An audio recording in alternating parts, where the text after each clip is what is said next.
지난 주간에 매우 추웠습니다.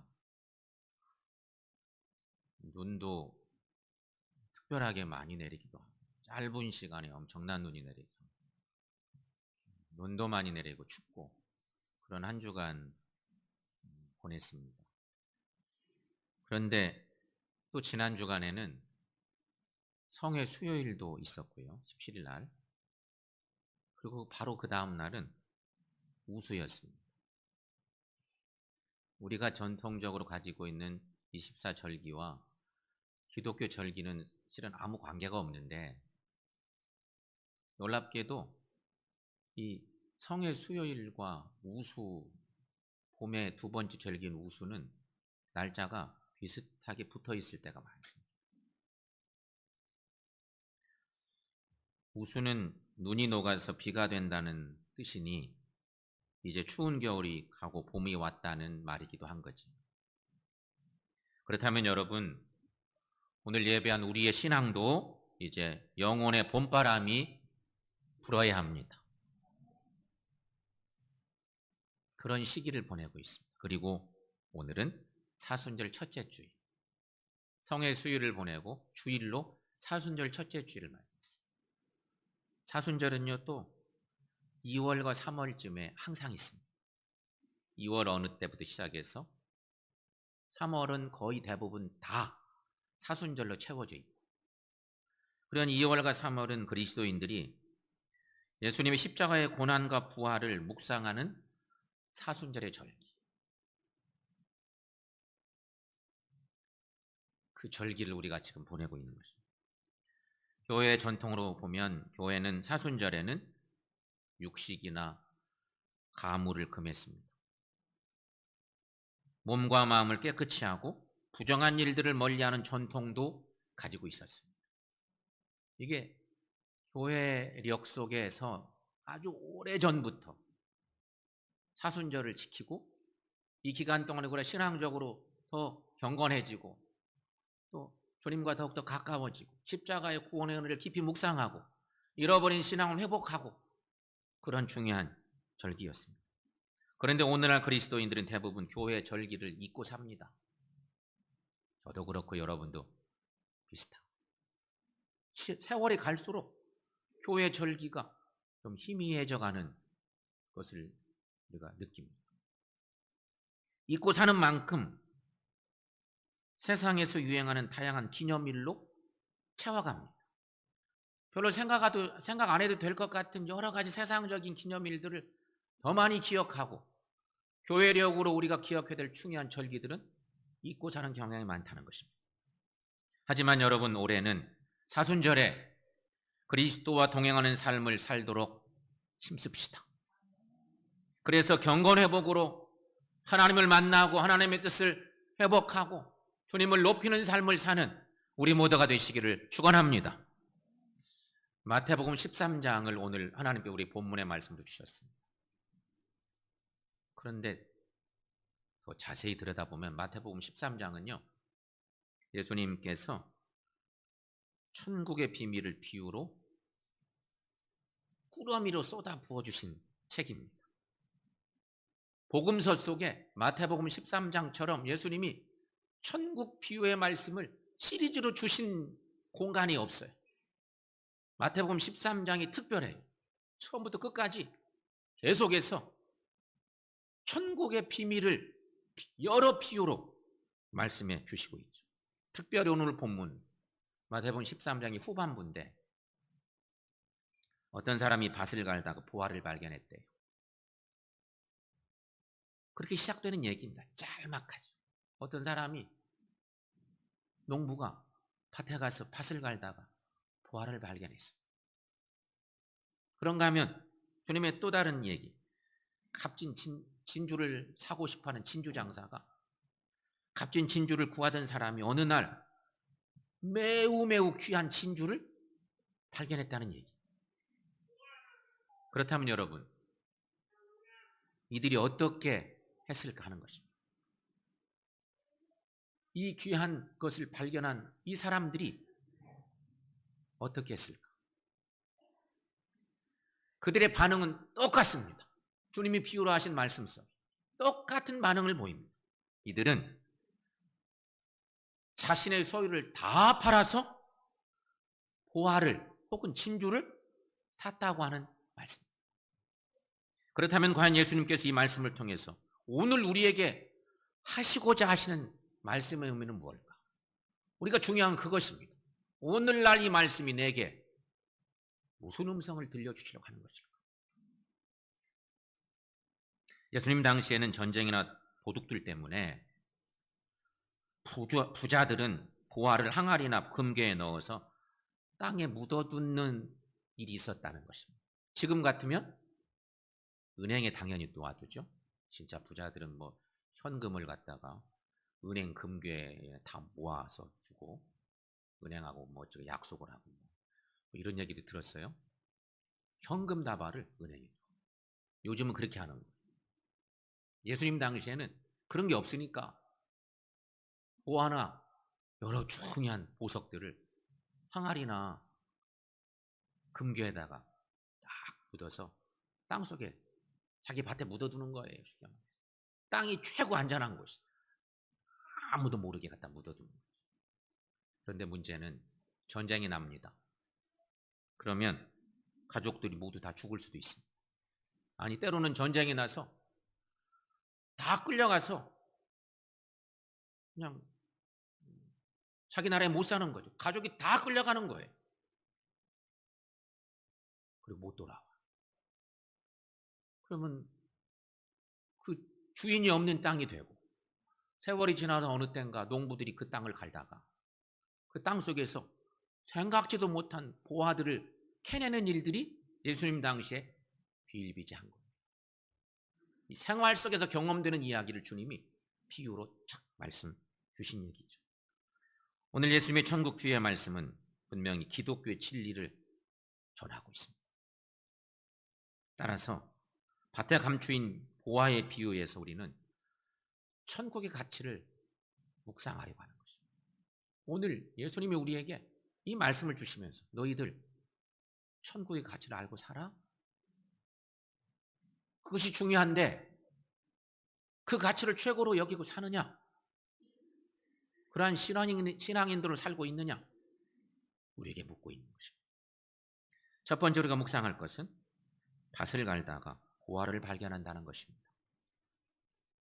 여기 보화는 천국의 가치를 얘기하는 거죠. 오늘 농부에게 가치 있는 물건이 보화입니다. 그런데 가치라고 하는 말은요, 사전적 의미는 사물이 지니고 있는 쓸모를 말합니다. 오늘 예배한 우리 모든 성도들도 주님의 교회 안에 다 가치 있는 존재. 사람만이 아닙니다. 우리 가정에 돌아가서 보면 가정의 여러 살림살이들이 큰 거, 작은 거, 때로는 너무 조그매서 눈에 보이지도 않아요. 전혀 쓸모없는 것 같은데 그 작은 것이 없으면 절대 안 되는 너무 요긴하게 쓰일 때가 있어요. 각각의 가치들이 있는 거지. 쓰임새. 사물은 모두가 다 쓰임새가 있는 거예요. 그걸 가치라 생각하는 것입니다.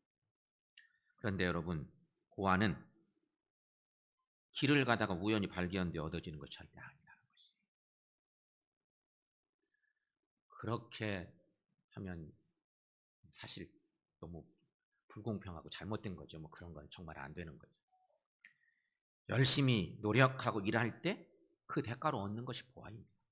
그리고 밭을 가는 것은 자기의 임무에 충실함을 의미하는 것입니다. 농부는요, 밭을 열심히 갈아야죠.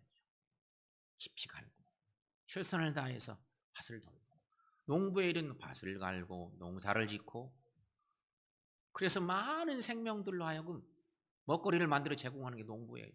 농부가 얼마나 중요해요. 그 농부 이야기가 나와. 그러니 밭을 가는 것은 자기 임무에 충실함을 의미해요.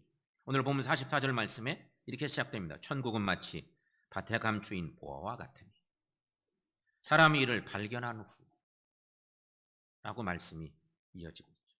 여기서 여러분 한 가지 기억을, 예수님의 비유의 말씀 속에는 여러 가지 교훈적인 의미가 있는 건데 오늘 우리가 이 말씀을 어떻게 받을 것이냐 하는 거죠.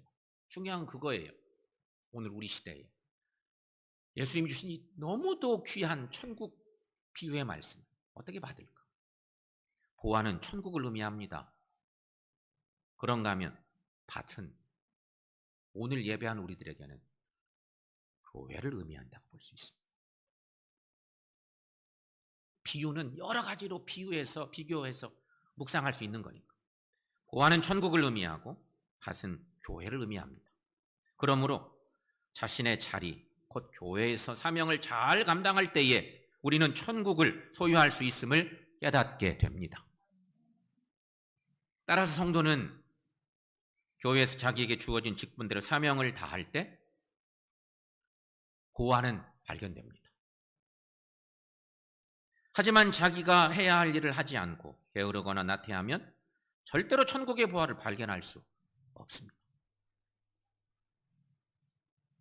만약에 농부가 자기 논도 자기 밭도 아니었어요. 가서 일하던 사람이 대충 하고 그냥 눈 가리고 아웅하듯이 일하고 그렇게 대충 땅을 갈았으면요 보화를 발견할 수가 없었을 거예요. 그런데 우리 사명 감당에 비례해서 보화를 발견할 수 있고 그러지 못할 수도 있고.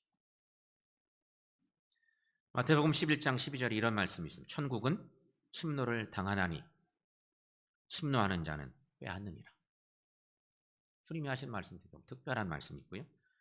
바울이 전한 고린도전서 4장 2절 말씀에는 그리고 맡은 자들에게 구할 것은 충성이니라. 이렇게 말씀 주시고 있습니다. 사랑하는 성도 여러분, 우리는 교회라는 밭에서 사명을 잘 감당하여서 천국의 가치인 보화를 다 발견하는 은혜가 있기를 축원합니다. 두 번째, 또 하나의 단계는 발견한 보화는 내 것 삼아야 한다는 것입니다. 농부는 보화를 발견하고서 기뻐합니다.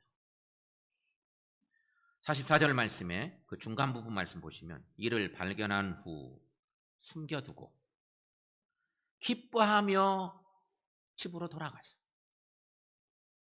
이 말씀의 한가운데 말씀이 이렇습니다.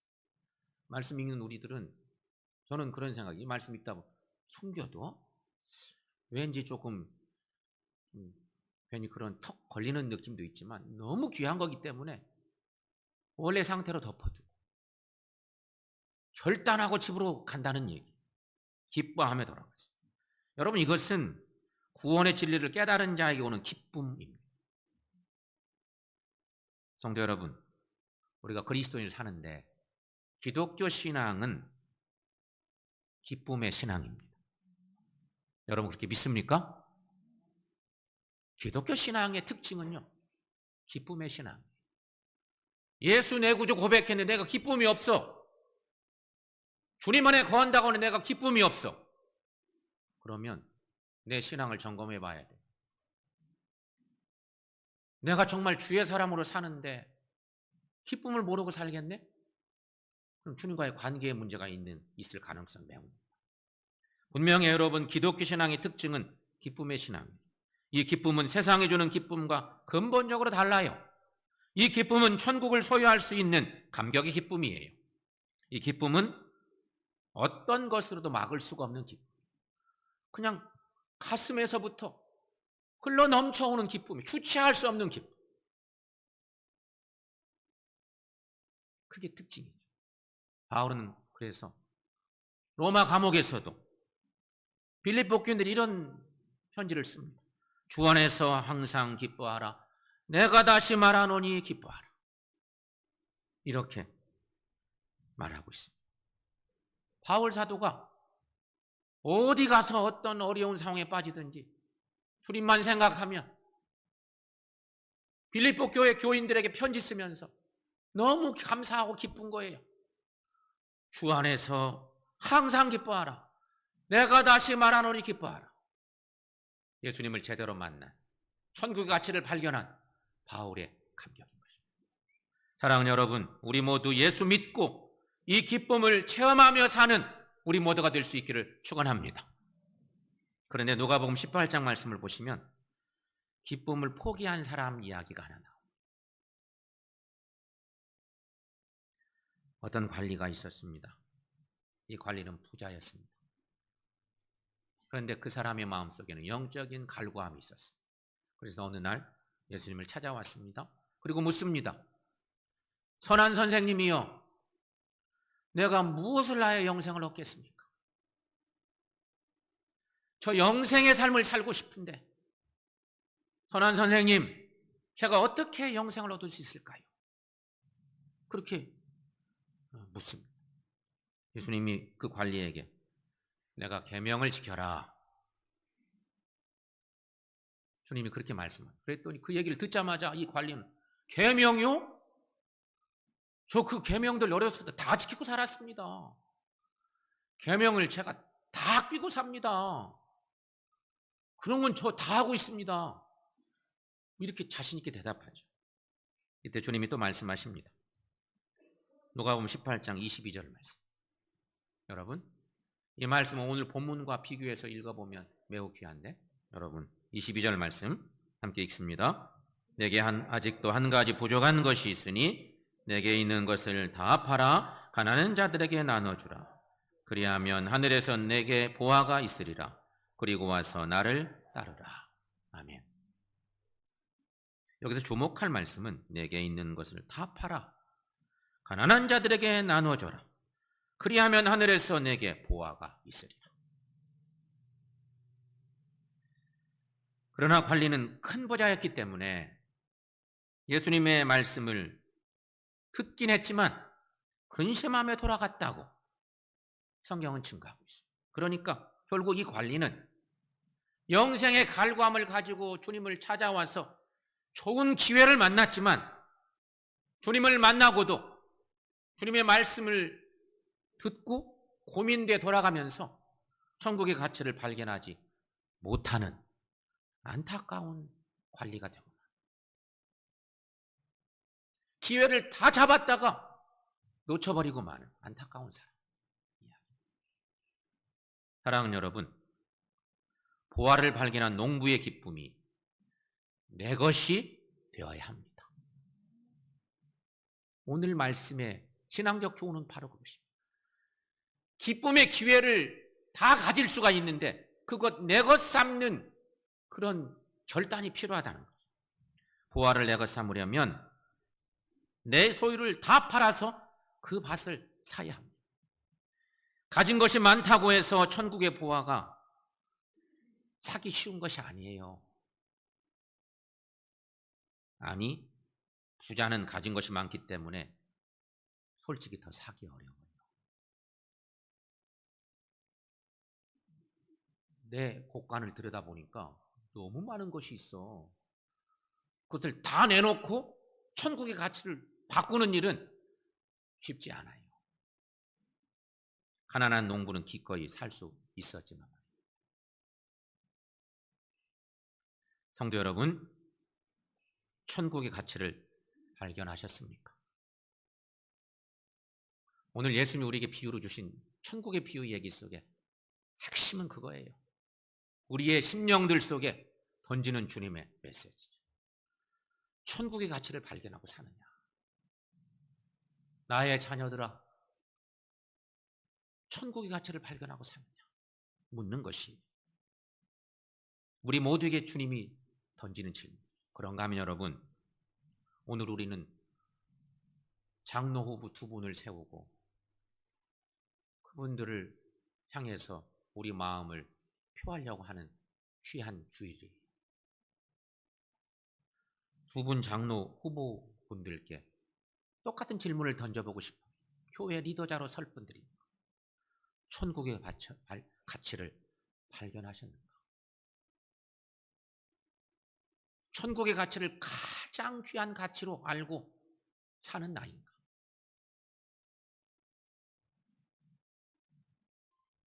밭에서 발견한 보화가 바로 천국의 가치예요.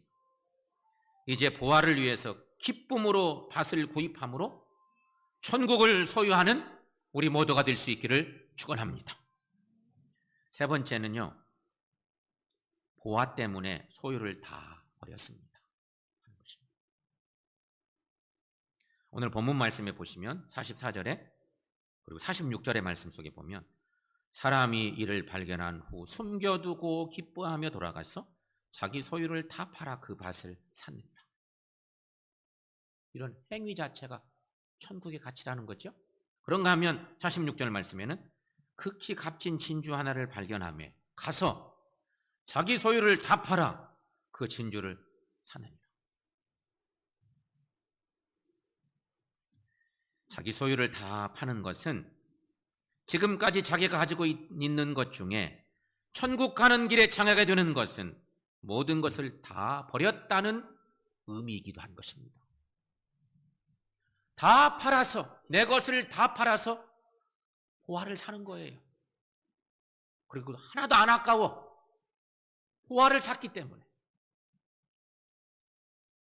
더 들어가 보면 그동안 내가 신앙생활 하는데 천국에 가는 길에 장애물이 되었던 여러 가지 요소들, 그런 것들을 철저히 버리고 천국의 가치를 사들이는 그런 결이다. 자기의 혈기, 자기의 욕심, 자기의 육적인 것을 모두 버려야 한다는 거죠. 마가복음 10장 말씀에 이런 말씀이 있습니다. 주님이 주신 말씀 중 좀 긴 말씀인데 여러분 그 말씀 함께 읽어보겠습니다. 예수께서 이르시되 내가 진실로 너희에게 이르노니 나와 복음을 위하여 집이나 형제나 자매나 어머니나 아버지나 자식이나 전토를 벌인 자는 현세에 있어 집과 형제와 자매와 어머니와 자식과 본토를 100배나 받되 박해를 겸하여 받고 내세의 영상을 받지 못할 자가 없느니라. 아멘. 주님이 주신 너무너무 소중한 말씀. 신앙생활은요, 예수 믿고 잘 되고 복 받는 일로 끝나는 게 절대 아니에요. 신앙생활은 사실은 십자가의 길이에요. 근데 그 길을 가려면 천국의 가치를 최고의 가치로 여기고 사는 것이 필요해요. 예수님은 인생 최대의 보화이십니다. 여러분 믿습니까? 예수님은 내 인생 최대의 보화이십니다. 그러나 그 가치를 몰라 예수님을 과소평가하거나 예수님을 내 인생의 주인으로 모시지 않는 사람들이 있습니다. 그 가치를 몰라서 세상 향락과 바꾸는 어리석은 인생들이 참 많다는 것입니다. 예수를 만났다가도 신앙생활이 길어지는데 그 가치의 소중함을 모르고 세상 가치를 더 귀한 것으로 여기고 살면서 신앙이 비틀어진 일들도 많고, 우리의 인생이 그렇지 않습니다. 그러나 여러분, 예수님은 인생 최대의 내 인생의 보화이시다는 것입니다. 그런가 하면 예수님이 천국의 주인이십니다. 그러나 천국의 보화는 감춰져 있다는 사실입니다. 우리는 보화의 가치를 발견해서 천국의 주인이 되는 은혜의 사람들이 다 되시기를 축원합니다. 이란 북부지방에서 농사를 지으며 행복하게 사는 한 농부가 있었다고 합니다. 하루는 한 수도자가 농부의 집에 찾아와서 이런 얘기를 하는 것입니다. 농사 짓고 살던 농부에게 엉뚱한 얘기를 전해줍니다. 여보게, 이렇게 농사를 짓고 밥만 먹는 것으로 만족할 수 있겠나? 이 세상에는 다이아몬드라는 것이 있다네. 이 다이아몬드를 캐내기만 한다면 자네 큰 부자가 될 걸세. 이렇게 얘기를 해주는 거예요. 농부는 그때부터 다이아몬드에 대한 욕심이 마음속에 쑥 들어왔습니다. 그래서 그걸 자꾸 동경하게 되는 거예요. 농부는 마음에 이제 헛바람이 들어가서 다이아몬드를 찾겠다고 집과 전토를 다 팔고, 그리고 가족들을 친구에게 부탁하고 집과 전토를 다 판 그 자산을 여비 삼아서 다이아몬드 찾기에 나섭니다. 농부는 일확천금을 꿈꾸며 유럽 여러 나라들을 다 돌아다녔습니다. 결국 농부는 집과 전토를 다 팔아버린 그 여비를 다 써버릴 때까지 수도 없이 다이아몬드를 찾아 헤매. 그리고 이제 아주 초췌한 모습으로 이탈리아의 나폴리 항까지 왔습니다. 아무것도 없이 세월 한 번 재산을 다 탕진하고 나폴리 항에 나갔습니다. 아름다운 나폴리 항에 왔는데 그는 지친 몸으로 절망에 몸부림치다가 넘실대는 파도에 몸을 던져 자살하고 말았습니다. 세월이 지나 그 농부의 땅을 산 사람이 어느 날 밭에 갔다가 반짝반짝 빛나는 검은 돌 하나를 발견합니다. 너무너무 신기해서 이 돌을 잘 주워서 잘 닦아다가 자기 집 장식장에 장식품으로 딱 올려놨습니다. 그리고 또 세월이 지났습니다. 몇 년 후에 처음에 나타난 그 수도자가 옛 농부의 집이 생각나서 그 집을 찾아왔습니다. 집에 들어선 수도자는 장식장에 장식된 큰 돌을 보고 깜짝 놀랐습니다. 이 돌이 바로 다이아몬드 원석이었기 때문이었습니다. 결국 이 원석은 잘 다듬어져서 러시아 황제의 왕관에 박힌 다이아몬드가 되었다고 합니다. 그런데 더욱더 놀라운 것은 아주 큰, 매우 큰 다이아몬드 광산이 바로 죽은 그 농부의 집터에서 발견되었다는 얘기. 사랑하는 성도 여러분, 정말 많은 사람들이 기독교의 진리와 천국의 보화인 예수님을 잘 모르고 삽니다. 진리이신 예수님, 천국의 주인 되신 그 주님, 그 주님을 모르고 살아. 그래서 예수님 시대 유대인들은 예수님을 십자가에 못 박혀 죽게 한 거예요. 그래서 지금 우리는 또 사순절을 그 주님의 은혜를 기억하며 보내는 거죠. 그러나 여러분, 갈릴리의 어부들, 세관에 앉아 있었던 마태, 사마리아 수가성의 여인은 예수님을 보화로 발견했습니다. 십자가에 달리신 예수님을 본 백부장, 여리고성의 삭개오, 빌립보 감옥의 간수도 예수님을 보화로 발견하고 그 예수님을 영접하여 믿고 구원을 받았습니다. 사랑하는 성도 여러분, 오늘 우리는 어떤 신앙인입니까? 우리 시대를 살아가는데 우리는 어떤 신앙인으로 살고 있습니까? 오늘 우리는 어떤 신앙인들로 서 있습니까? 교회라는 밭에서 일하는 나는 천국의 보화를 발견했습니까? 교회가 천국의 모델하우스를 하는데 교회를 섬기고 주님을 섬겨 사는 우리가 천국의 가치인 보화를 발견했는 거예요. 예수님을 나의 구세주로 영접하여서 구원의 은혜를 받았습니까? 사랑하는 성도 여러분, 권면드립니다. 밭에서 보화를 발견하십시오. 발견한 보화는 꼭 내 것 삼는 은혜가 있기를 바랍니다. 그리고 내 소유를 다 팔아서 보화를 소유하는 것입니다. 이것은 절대 기준을 어떻게 두고 사느냐의 문제이기도 한 거예요. 이런 사람이 참 신앙인이에요. 이런 사람을 우리 예수님은 찾고 계신 거죠. 이런 사람들이 많은 교회가 되어야 하는 것이죠. 사랑하는 여러분, 밭에서 보화를 발견하며 사십시다. 발견한 보화는 꼭 내 것 삼는 기쁨의 신앙을 가지고 삽시다. 내 소유를 다 팔아서 천국 예수님, 그 보화 소중한 주님을 소유하는 은혜가 있어요. 이제부터는 하나님 나라의 가치를, 천국의 가치를 가장 귀하게 여기고 그것을 위해서 헌신하고 그걸 위해서 우리가 모든 사명을 감당하며 주님 높이는 신실한 주의 자녀들 되시기를 축원합니다.